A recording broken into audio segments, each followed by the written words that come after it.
So what are the problems actually faced for small scale industries? So small scale industries, to start with, to main is the land and money.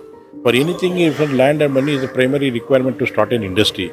Either to even now, even after 75 years, most of 94% of the small scale industries are in the revenue areas.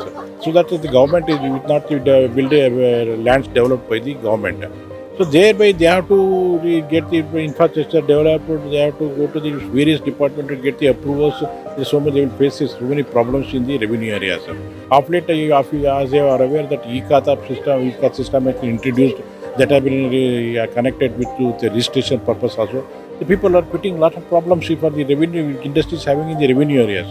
So that we are pressurizing the government to try give more and more smaller plots.